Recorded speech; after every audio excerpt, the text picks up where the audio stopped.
Bismillahirrahmanirrahim. Alhamdulillahirabbil alamin. Allahumma shalli ala sayyidina Muhammad wa ala ali sayyidina Muhammad. Sekarang kita sampai ke bab 2, yaitu tentang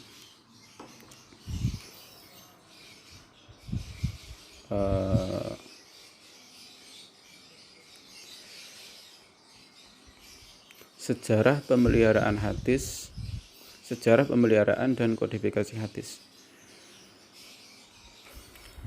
Kita lihat peta konsepnya. Jadi sejarah pemeliharaan dan kodifikasi hadis itu dimulai dari masa Nabi, kemudian masa sahabat, lalu kemudian masa tabi'in, dan yang terakhir masa kodifikasi, yaitu masa pembukuan hadis. Kita mulai yang pertama, yaitu tentang hadis pada masa Rasulullah SAW. Jadi seperti yang kita ketahui bersama,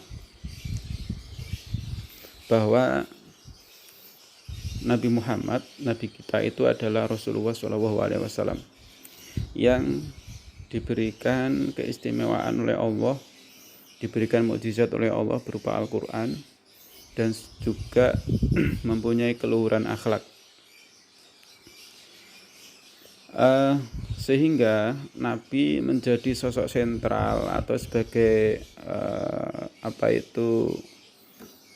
pemimpin dalam urusan dunia maupun urusan akhirat pada masa sahabat. Jadi dengan hal tersebut, maka banyak sekali nasihat-nasihat Nabi atau perkataan Nabi atau apapun yang dilakukan oleh Nabi yang kemudian dijadikan pedoman oleh para sahabat.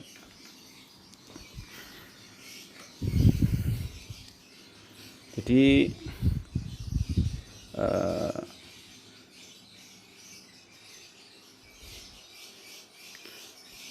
karena Nabi ini merupakan pemimpin para sahabat atau pemimpin orang-orang pada masa itu, ya, sehingga apapun yang dilakukan oleh Nabi, apapun yang dikatakan oleh Nabi, apapun yang ditetapkan oleh Nabi, maka itu menjadi pedoman bagi para sahabat, yang kita kenal dengan sebutan hadis. Kemudian banyak sekali di sini dalil-dalil yang mengatakan bahwa ada beberapa, ya, ada dari Al-Quran dan ada juga dari hadis yang mengatakan bahwa Rasulullah itu mempunyai akhlak yang mulia. Di surat Al-Qalam itu dikatakan atau difirmankan oleh Allah, wa innaka la'ala khuluqin azim. Artinya, dan sesungguhnya engkau Muhammad benar-benar berbudi pekerti yang luhur. Di Rasulullah mempunyai akhlak yang sangat mulia, budi pekerti yang sangat luhur.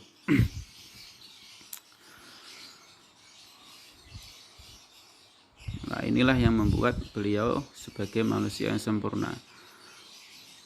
Lalu kemudian metode Rasulullah dalam menyampaikan ajaran-ajaran Islam ada kalanya melalui perkataan atau akwal, perbuatan atau hafal, maupun ketetapan atau takrir.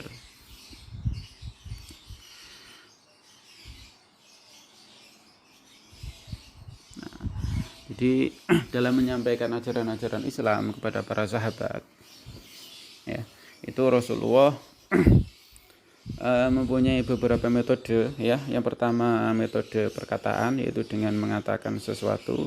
Lalu kemudian yang kedua dengan metode perbuatan, Rasulullah mengerjakan sesuatu atau melakukan sesuatu. Kemudian dengan metode ketetapan, yaitu Rasulullah menetapkan sesuatu. Nah, segala hal yang dilakukan Nabi tersebut kemudian dilihat oleh para sahabat, lalu kemudian dijadikan sebagai landasan amaliyah mereka, lalu kemudian dihafalkan, dan kemudian ada juga yang menulis, ya. Jadi apa yang dihafalkan oleh para sahabat pada masa Nabi, ya, itulah yang kita sebut dengan hadis. apa yang ditulis oleh para sahabat terhadap perkataan Nabi, perbuatan Nabi maupun ketetapan Nabi, itulah yang kita sebut dengan hadis. Yang kita sebut dengan hadis yang berbentuk tulisan. Kalau tadi ya bentuk hafalan ya.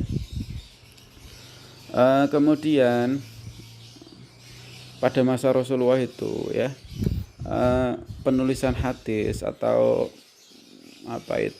perhatian sahabat pada hadis itu tidak terlalu, artinya masih kalah terhadap perhatian mereka kepada Al-Quran, karena Nabi sendiri mengatakan atau memberikan mewanti-wanti pada para sahabat untuk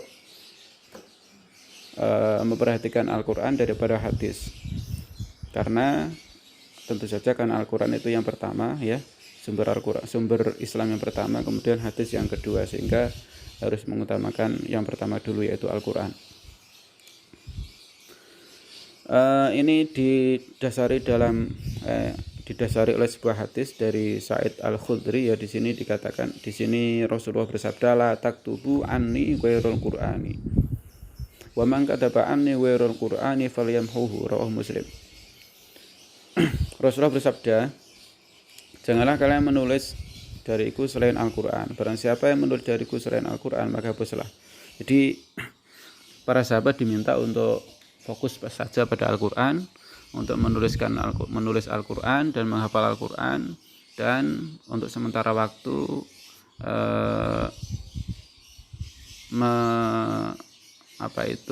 mengabaikan dulu tentang hadis ya.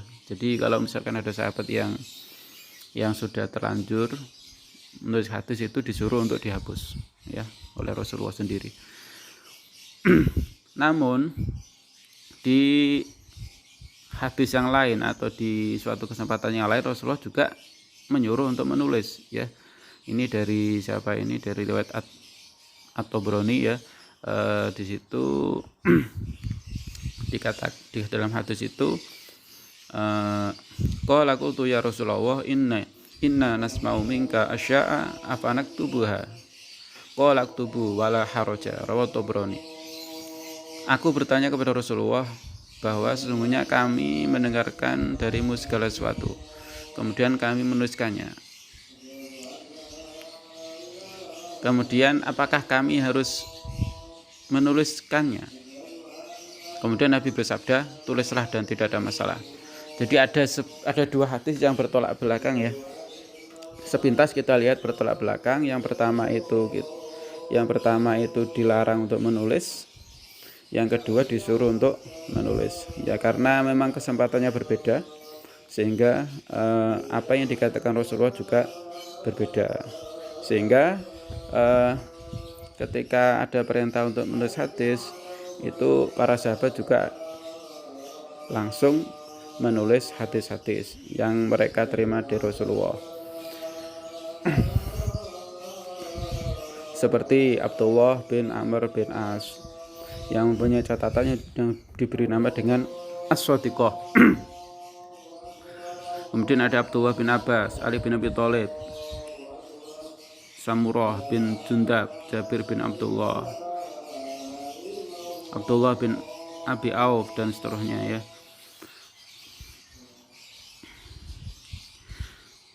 Jadi mereka adalah para sahabat yang menuliskan hadis. Namun perlu dicermati, perlu digarisbawahi bahwa penulisan hadis ini tidaklah tidak semuanya ya. Jadi tidak semua hadis itu ditulis, karena banyak juga hadis yang dihafal. Penulisan hadis ini hanya sebagai sarana periwayatan hadis secara tertulis. Jadi periwayatan hadis itu di samping secara hafalan juga ada yang cara tertulis. Jadi ini sebagai salah satu cara saja ya. Jadi dengan adanya penulisan hadis oleh para sahabat, maka hadis itu juga ada yang tertulis meskipun banyak yang dihafal.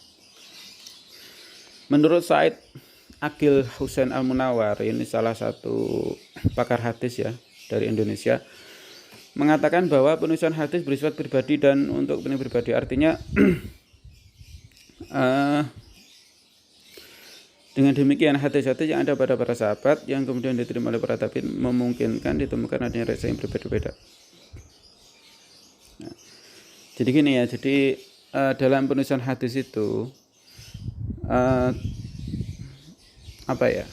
dalam meriwayatkan itu tidak selalu sama persis dengan apa yang dikatakan Nabi. Artinya ada dua bentuk periwayatan ya. Ada yang bil lafzi, yang kedua dengan bil makna. Artinya kalau bil lafzi itu sahabat atau rawi meriwayatkan hadis itu sama persis dengan apa yang diterima atau sama persis dengan apa yang dikatakan oleh Nabi. Jadi kata-katanya persis. Yang kedua bil makna. Bil makna ini artinya adalah apa yang diriwayatkan oleh rawi atau sahabat ya,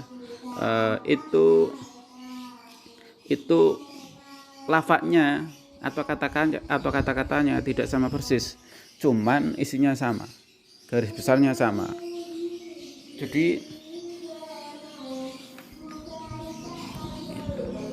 kata-katanya itu bisa berasal dari sahabat sendiri atau dari rawi tersebut ya.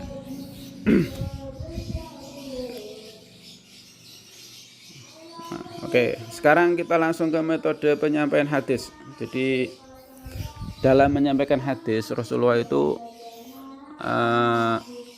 ada mempunyai beberapa metode ya. Artinya dalam menyampaikan hadis atau menyampaikan ajaran-ajaran Islam itu Rasulullah itu mempunyai beberapa metode. Yang pertama metode majelis ilmu atau pengajian-pengajian. Jadi Rasulullah itu mempunyai istilahnya kayak pengajian rutin yang diikuti oleh para sahabat ya. Yang diikuti oleh para sahabat yang kemudian di situ Rasulullah mengajarkan ajaran-ajaran Islam. Lalu kemudian apa yang dikatakan oleh Rasulullah kemudian didengar oleh para sahabat dan kemudian ditulis dan dihafalkan. Nah, itulah yang kemudian kita sebut dengan hadis. Kemudian yang kedua dalam bentuk peristiwa yang dialami oleh Rasulullah SAW sendiri. Artinya Rasulullah mengalami sebuah peristiwa lalu kemudian disaksikan oleh para sahabat yang sedang bersama Rasulullah tadi. Nah, ini juga nanti kita bisa sebut sebagai hadis. Bisa saja sebagai hadis yang bentuknya fi'il atau af'al atau perbuatan. Yang ketiga dalam bentuk sahabat bertanya yang ketiga ini bentuknya misalnya ada sahabat yang mempunyai masalah kemudian mereka bertanya kepada Rasulullah. Nah, apa itu momen bertanya sahabat ini kepada Rasulullah inilah kemudian menghasilkan sebuah hadis, karena di situ Rasulullah kemudian memberikan solusi atau jawaban atas persoalan yang dialami oleh para sahabat. Kemudian yang keempat, sahabat menyaksikan langsung. Jadi di suatu kesempatan Rasulullah itu kemudian bersama sahabat, lalu kemudian sahabat menyaksikan langsung apa yang dilakukan oleh Nabi. Misalnya tentang sholat, tentang zakat, haji, puasa dan lain sebagainya. Di situ kemudian sahabat melihat langsung apa yang dilakukan oleh Nabi, lalu kemudian ditulis dan dihafalkan oleh para sahabat dan akhirnya menjadi hadis. Yang kelima, ceramah atau pidato di tempat umum. Jadi Rasulullah juga pernah ceramah atau pidato di tempat umum, sebagaimana yang terjadi pada khutbah pada haji wada ya. Jadi pada saat menunaikan haji pada tahun 10 Hijriah, Nabi menyampaikan khutbah yang sangat bersejarah di hadapan ribuan kaum muslimin yang menunaikan ibadah haji. Isi khutbah beliau banyak terkait dengan bidang muamalah, siasah, jinayah dan hak asasi manusia. Oke, kita lanjut. Perbedaan tingkat penerimaan hadis di kalangan sahabat. Jadi sahabat-sahabat itu dalam frekuensi atau intensitas atau tingkat banyak atau sedikitnya menerima hadis itu berbeda-beda. Apa yang menyebabkan mereka berbeda-beda? Yang pertama perbedaan frekuensi kebersama dengan Rasulullah. Artinya Ada sahabat yang frekuensi kebersamaannya bersama Rasulullah itu banyak, ya, artinya selalu bersama Rasulullah, dan ada juga yang jarang-jarang, sehingga otomatis yang banyak ini mendapatkan hadis yang lebih banyak, kemudian yang jarang-jarang mendapatkan hadis yang sedikit. Yang kedua, perbedaan tingkat kemampuan tulis menulis dan kecerdasan dimiliki oleh masing-masing sahabat. Yang kedua ini tentang kemampuan pribadi, ya, yaitu tentang kemampuan individu, yaitu kemampuan tulis menulis, kecerdasan yang dimiliki oleh masing-masing sahabat. Jadi karena tingkat kemampuan menulisnya itu berbeda-beda, sehingga menghasilkan perbedaan dalam banyaknya hadis yang dimiliki oleh para sahabat. Yang ketiga, perbedaan waktu masuk Islam.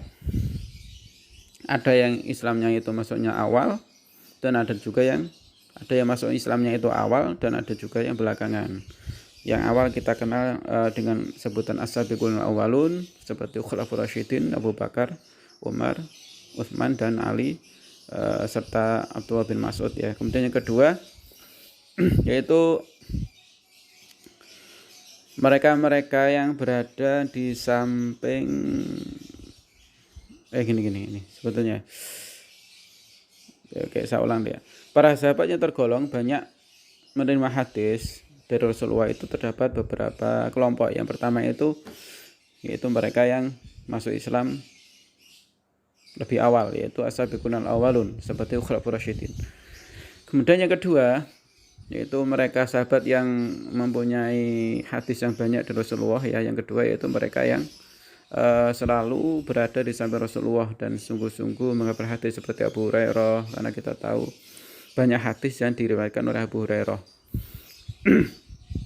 Atau kemudian yang mencatatnya, seperti Abdullah bin Amr bin As. Yang ketiga yaitu mereka yang memiliki usia panjang, seperti Anas bin Malik dan Abdullah bin Abbas radhiyallahu anhu.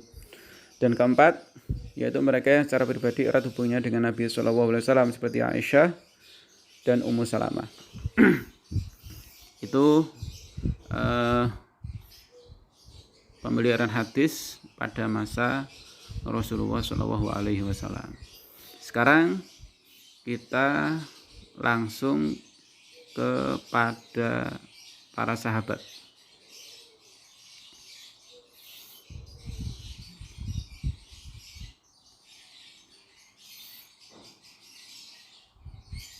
Nah, gini aja, ya, karena durasinya terlalu banyak, saya potong sampai di sini dulu, ya. Nanti dilanjutkan di kesempatan yang lain. Wallahu a'lam bishawab. Nanti kalau ada pertanyaan silakan ditanyakan.